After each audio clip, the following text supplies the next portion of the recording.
네, 안녕하세요. 조영기의 통일 꿈틀입니다. 너무 오래간만에 뵙는 것 같습니다. 제가 뭐 개인적으로 일이 조금 있어서, 사정이 있어서 방송을 못했습니다. 앞으로는 가능하면 주기적으로, 정기적으로 하려고 합니다.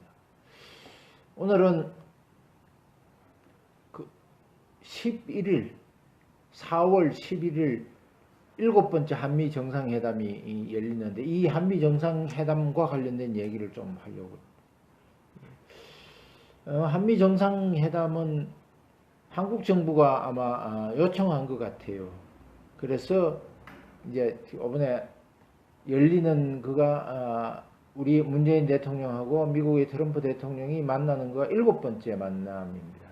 일곱 번째 만나는 거가 어떤 성격이 있는가?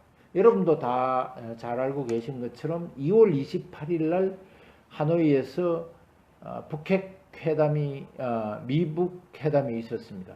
이때의 핵심 주제는 북한 핵 폐기와 관련된 문제였어요. 그런데 아무런 거 성사도 되지 않았어요.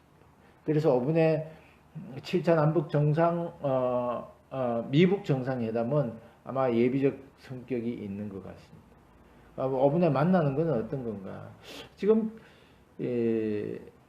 북한의 비핵화와 관련된 거가 지금 한미 간의 의견이 지금 조금 있는 것 같아요. 여러분들 다 잘 알고 계신 것처럼 미국은 빅딜입니다. 선 완전 비핵화 후 제재 완화인데 한국은 뭐 갑자기 이상한 얘기를 지금 하고 있어요. 국 enough deal.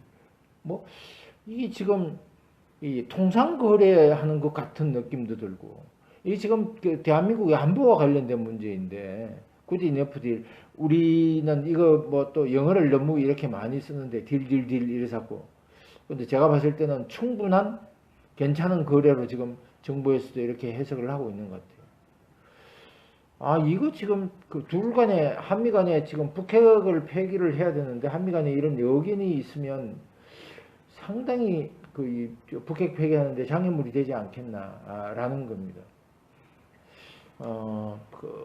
며칠 전에 언론 보도를 보니까 하노이 회담이 결렬될 것 같다라고 그러는 그가 가능성이 점쳐졌는데, 미국이 요구한 거는 어떤 거였냐면 북한의 완전한 비핵화였어요.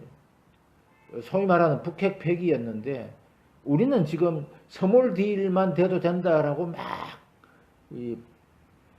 흥분을 하고 또 그 스몰 딜이 이루어질 것이다 라고 이렇게 생각을 했는데, 일본에는 이번 회담이 무산될 수도 있다라는 거를 정보를 전달해 준 것 같아요. 한국에는 전달 안 해주고 일본에만 전달해 줬다. 한국이 지금 왕따 당하고 있는 것 같기도 하고, 영어로 이야기하면 코리아 패싱이 일어나고 있는 것 같기도 하고, 이렇게 해서 저는 굉장히 우려됩니다. 그래서 이번에 이런 회담과 관련된 문제, 북핵 폐기와 관련돼서 한미 정상회담에서 이런 문제가 말끔히 해소 좀 되었으면 좋겠어요. 자, 뭐 다 여러분들 뭐 언론 보도 나와서 다 알고 계신 것처럼 하노이에서 회담이 노딜 아무런 성과 없이 끝난 가장 큰 이유는 미국이 굉장히 큰 북핵 폐기를 위한 5가지 요구 조건을 이야기를 했습니다. 첫 번째가 북한이 가지고 있는 북한 핵무기의 미국 이전, 현재 핵무기, 포괄적, 과거 핵무기, 포괄적 핵신고 및 국제사찰을 허용하라. 두 번째, 세 번째, 핵활동 동결 및 새 시설물 건설 중단하라. 현재와 미래 핵에 대한 중단입니다. 핵 인프라를 제거하라. 현재 있는 상태, 미래에 있는 상태. 핵 분야 과학자나 또는 기술자를 전직해라. 상업활동으로 전직해라. 이 이야기는 제가 봤을 때는 이런 거인 것 같아요. 북한이 지금 가지고 있는 과거, 현재, 미래의 핵무기, 핵능력을 완벽하게 제거해야 된다. 그래서 미국이 가지고 있는 5대 요구 조건은 저는 이렇게 해석합니다. 빅딜이고 선완전 비핵화. 다시 말하면 선 북핵 폐기 후 제재 완화의 입장을 분명히 미국은 하고 있다라는 겁니다. 자, 여기서 우리 이제 보통 이런 얘기들을 많이 하고 있습니다. 영변 플러스 알파 플러스 베타의 요구가 바로 미국의 요구였어요. 알파는 영변 핵시설, 그리고 알파는 우리 잘 알고 있는 것처럼 농축 우라늄 시설인 것 같고요. 베타는 핵탄두하고 ICBM인 것 같습니다. 자, 북한은 지금 어떤 상태의 핵무기들을 가지고 있는가? 영변뿐만 아니라 알파에 해당되는 농축 우라늄 시설과 관련된 것이 제2, 제3의 농축 시설이 한 10곳 정도 은폐되어 있다고 그래요. 그리고 60여 발의 핵탄두를 가지고 있고 ICBM 등 대륙 이 핵무기를 실어 나를 수 있는 투발 수단이 한 1000여 발 정도 된다고 그래요. 상당한 겁니다.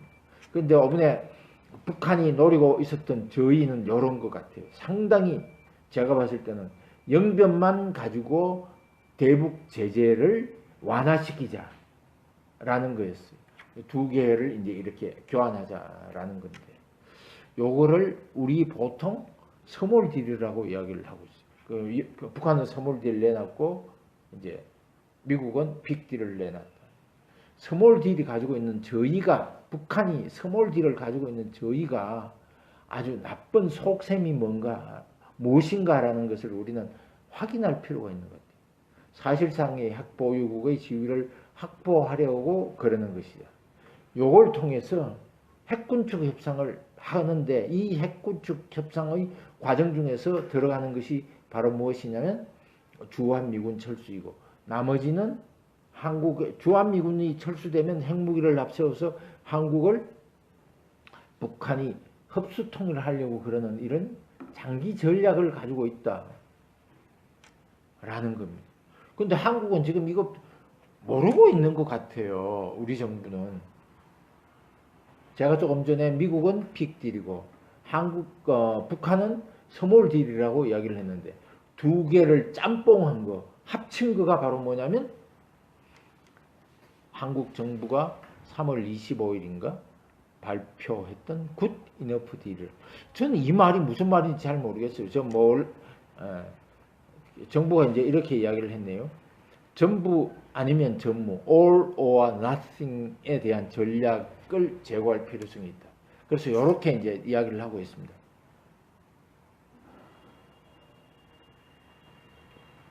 미국의 빅딜, 포괄적 신고 플러스 북한의 스몰딜, 단계적 비핵화를 두 개를 합친 거가 제가 봤을 때는 굿 이너프 딜인 것 같은데요. 명분은, 말은 굉장히 좋아 보여요. 그러나 단계적 비핵화가 가지고 있는 함정이 있습니다. 지금까지 북한은 이 단계적이라는 걸 가지고 지금까지 북한의 핵능력을 신장시키고 강화시켜 왔는데, 이제 이것을 다시 현 상태에서 30년이 지난 현 상태에서 다시 이거를 하려고 그런다. 매우 위험해 보여요. 매우 위험해 보여요. 그래서 저는 굿 이너프 딜은 충분하지도 괜찮지도 않은 접근 방법이라고 이렇게 개인적으로는 평가를 하고 있습니다. 제 주위에 있는 사람들도 많이 이렇게 평가를 하더라고요.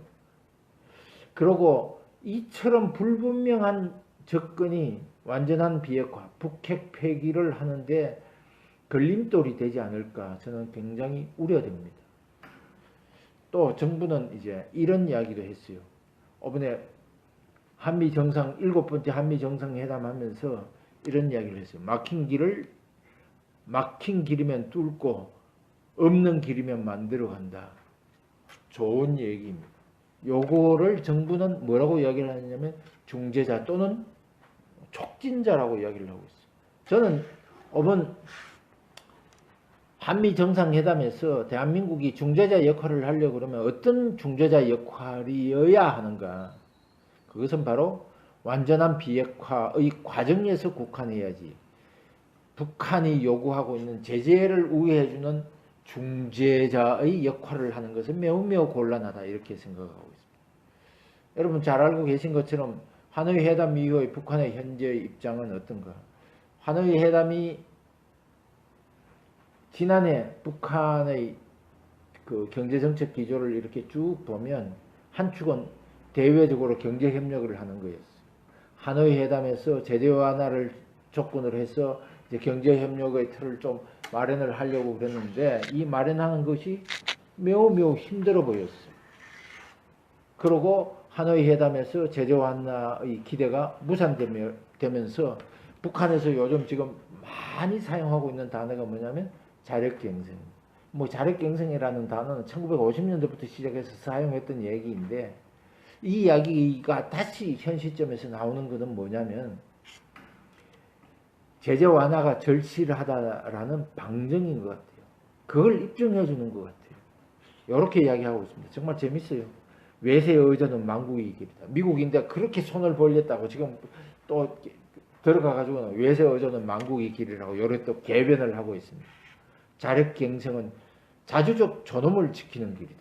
뭐 계속 자력갱생을 한번 해보는 것도 괜찮은 것 같은데 어떻게 될지는 한번 두고 봅시다. 북한이 지금 그 제2의 권한의 행군의 가능성이 지금 많이 점쳐지고 있다고 그래요. 자, 이것은 제가 봤을 때는 우리에게는 매우 큰 기회인 것 같아요. 기회의 요인인 것 같아요. 미국의 대응은 어떤 건가? 북한이 지금 제재를 지속적으로 요구하고 있는 데에 대해서 미국은 어떤 대응을 하고 있는가? 그것은 바로 국제공조의 대북 제재, 그리고 강한 압박을 통해서 북한의 완전한 비핵화, 북핵 폐기를 추동하겠다는 것입니다. 다시 좀 다른 얘기로 하면 목을 조이겠다라는 이야기하고 같습니다. 그래서 목을 조여서 북한 스스로 핵을 폐기할 수 있도록 만드는 것이다. 그리고 대북 제재의 구조적 허점을 차단하겠다. 그래서 2월, 3월에 굉장히 많은 일을 했습니다. 최근에는 선박을 통해서 북한의 석유, 석탄이 해상에서 불법 한적되는 거, 뭐 이런 원천 봉쇄하기 위해서 선박에 대한 경고 조치도 내리고 또 뭐 중국의 은행에 대해서 그 사건들이 보이고 제재를 가하겠다라는 이 경고 조치도 한 것 같고요. 한국에도 지금 선박이 5채나 지금 됐다고 그래요. 이게 지금 대한민국인지 대한민국이 북핵 위험으로부터 시작해서 얼마나 큰 위협을 받고 있는데 우리가 이렇게 북한에 동조하는 척하는 이런 행동을 하는지 저는 안타까울 뿐입니다. 자, 결론적으로 이번 회담은 전 이거여야 된다고 보고 있습니다. 7차 한미 정상회담에서 이 문제에 대한 인식을 공유하는 것이 매우 필요하다. 완전한 비핵화에 대한 한미 간의 인식을 공유해야 돼요. 뭐 이거하고 조금 다른 이야기긴 합니다만 어디 그 정상회담 할 때 대통령이 A4 용지 들고 막 그 읽는 거 이거 정말 보기 싫은데 이거 지금 안 보여줬으면 좋겠어요. 대통령의 품격은 대한민국의 품격하고 그 같은 거니까 이 문제 조금 없어졌으면 좋겠고. 자, 이제 이런 생각을 11일 날 7차 한미 정상회담이 있는데 어떤 인식을 같이 하는 거가 필요한가? 전 3가지라고 보고 있습니다.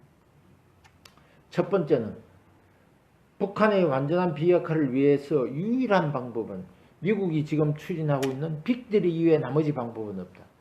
어설프게 뭐 굿이 네퍼 딜이니 뭐 이런 이야기 안 하고 안 했으면 좋겠다라는 것이고, 두 번째는 대북 제재의 구조적 허점을 차단하는 것이 북한의 완전한 비핵화를 위한 평화적 수단이라는 것에 대해서 인식을 공유해야 되겠다. 한미 간에 지금 균열이 생기면 미국 아이들은 어떻게 밀리터리 옵션 할지도 몰라요. 그리고 대북 제재가 북한의 개혁 개방을 위한 매우 평화적 방안이라는 것입니다. 3가지 다시 말씀을 드리면 완전한 비핵화를 위해서는 빅딜 위에 다른 방법이 없다. 두 번째는 대북 제재하는 것이 북한 비핵화를 위한 평화적 수단이라는 것. 그리고 대북 제재는 북한의 개혁 개방을 위한 매우 중요한 방안이라는 것에 대한 인식의 공유를 가져왔으면 좋겠습니다. 자, 오늘은 여기까지 하겠습니다. 다음에 또 뵙겠습니다. 감사합니다.